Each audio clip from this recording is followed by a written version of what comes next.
하나님의 크신 은혜와 평강이 오늘도 살아가는 모든 삶의 자리마다 충만히 임하시기를 기원합니다. 기도하겠습니다.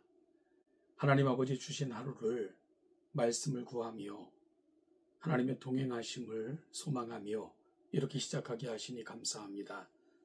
우리의 삶의 자리마다 거룩한 성령의 은혜로 함께 하시고 주의 은총과 은혜로 새롭게 하여 주옵소서. 감사드리며 예수님의 이름으로 기도하옵나이다. 아멘. 오늘 보실 하나님의 말씀은 로마서 14장 13절로 23절까지입니다.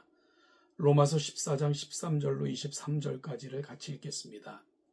그런즉 우리가 다시는 서로 비판하지 말고 도리어 부딪힐 것이나 거칠 것을 형제 앞에 두지 아니하도록 주의하라. 내가 주 예수 안에서 알고 확신하노니 무엇이든지 스스로 속된 것이 없으되 다만 속되게 여기는 그 사람에게는 속되니라. 만일 음식으로 말미암아 내 형제가 근심하게 되면 이는 내가 사랑으로 행하지 아니함이라. 그리스도께서 대신하여 죽으신 형제를 내 음식으로 망하게 하지 말라. 그러므로 너희의 선한 것이 비방을 받지 않게 하라. 하나님의 나라는 먹는 것과 마시는 것이 아니요 오직 성령 안에 있는 의와 평강과 실학이라. 이로써 그리스도를 섬기는 자는 하나님을 기쁘시게 하며 사람에게도 칭찬을 받느니라. 그러므로 우리가 화평의 일과 서로 덕을 세우는 일을 힘쓰나니 음식으로 말미암아 하나님의 사업을 무너지게 하지 말라. 만물이 다 깨끗하되 꺼리낌으로 먹는 사람에게는 악한 것이라. 고기도 먹지 아니하고 포도주도 마시지 아니하고 무엇이든지 내 형제로 꺼리끼게 하는 일을 아니함이 아름다우니라. 내게 있는 믿음을 하나님 앞에서 스스로 가지고 있으라. 자기가 옳다 하는 바로 자기를 정죄하지 아니하는 자는 복이 있도다. 의심하고 먹는 자는 정죄되었나니 이는 믿음을 따라하지 아니하였기 때문이라. 믿음을 따라하지 아니하는 것은 다 죄니라. 아멘. 지난밤도 평안하셨습니까? 하나님의 크신 은혜와 평강이 오늘을 살아가는 모든 삶의 자리마다 충만히 임하시기를 간절히 소원합니다. 우리가 신앙생활을 하다 보면 본질적인 진리의 문제보다는 비본질적인 문제로 갈등할 때가 참 많습니다. 오늘 본문인 로마서 14장의 배경이 되는 로마 교회도 그랬습니다.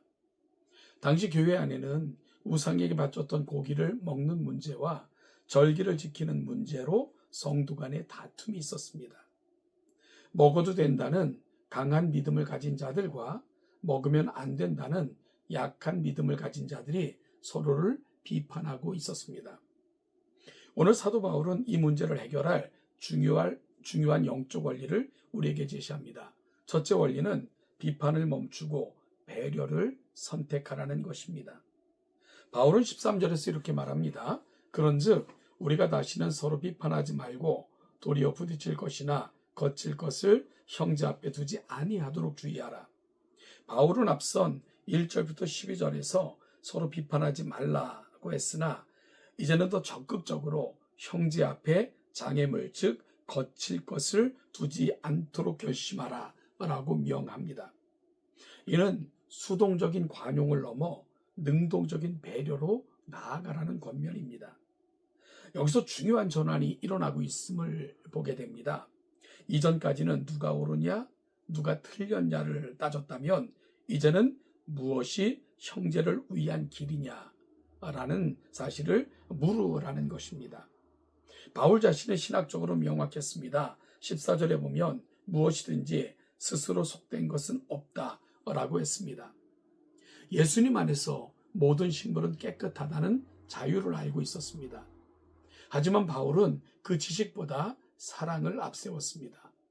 만약 나의 올바른 지식과 자유로운 행동이 믿음이 연약한 형제의 마음에 근심이 되고 상처가 된다면 그것은 사랑으로 행하는 것이 아니라는 것입니다.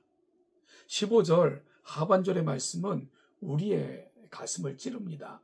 그리스도께서 대신하여 죽으신 형제를 내 음식으로 망하게 하지 말라.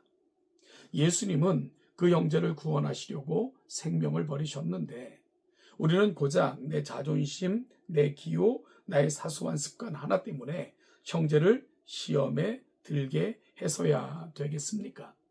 사랑은 나의 권리를 주장하는 것이 아니라 형제를 위해 나의 권리를 포기할 줄 아는 것입니다. 이것이 힘입니다. 꼭 기억할 수 있기를 소망합니다. 두 번째 영적 원리는 하나님의 나라의 본질을 붙잡으라는 것입니다. 왜 우리가 서로 양보하고 덕을 세워야 합니까?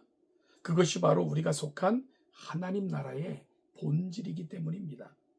오늘 본문에서 가장 유명하고 중요한 구절인 17절을 보십시오. 하나님의 나라는 먹는 것과 마시는 것이 아니요 오직 성령 안에 있는 의와 평강과 실학이라. 교회는 무엇을 먹느냐, 어떤 절차를 따르느냐와 같은 외적인 규례로 싸우는 것이 아닙니다. 하나님의 통치가 임하는 곳에는 세 가지 열매가 있어야 됩니다. 첫째는 의입니다. 하나님과의 바른 관계입니다. 둘째는 평강입니다. 성도 간의 화목입니다. 셋째는 실학입니다. 내면에서 솟아나는 기쁨입니다. 만약 우리가 어떤 일을 결정할 때 내가 옳다는 것을 증명하느라 평강이 깨지고 형제의 기쁨이 사라진다면 그것은 하나님의 나라를 세우는 것이 아닙니다. 본질이 아닌 것은 과감히 내려놓고 본질인 화평과 기쁨을 선택하는 저와 여러분들이 될 수 있기를 간절히 소원합니다. 셋째는 무너뜨리는 자가 아니라 세우는 자가 되라는 것입니다. 그러므로 성도의 삶의 목표는 19절 말씀처럼 화평의 일과 서로 덕을 세우는 일에 힘쓰는 것입니다. 여기서 덕을 세운다는 말은 집을 짓는다는 뜻입니다. 20절에 음식으로 말미암아 하나님의 사업을 무너지게 하지 말라고 하십니다. 여기서 하나님의 사업은 바로 구원받은 형제 그 자체 혹은 주님의 몸된 교회를 말합니다. 고기 한 점 때문에 자존심 하나 때문에 하나님이 공들여 세우신 형제의 믿음을 무너뜨리지 마십시오. 내가 할 수 있어도 그것이 덕이 되지 않는다면 하지 않는 것이 실력입니다. 21절 말씀처럼 고기도 먹지 않고 포도주도 마시지 않고 무엇이든지 형제로 꺼리끼게 하는 일은 하지 않는 것이 아름답습니다. 이것이 성숙한 그리스도인의 모습입니다. 사랑하는 성도 여러분, 말씀을 맺습니다. 오늘날 우리에게는 제사 음식 논쟁은 없을지 모릅니다. 하지만 정치적인 견해 차이, 교회 봉사의 방식, 사소한 습관의 차이로 인해 서로를 비판하고 정죄할 때가 얼마나 많습니까?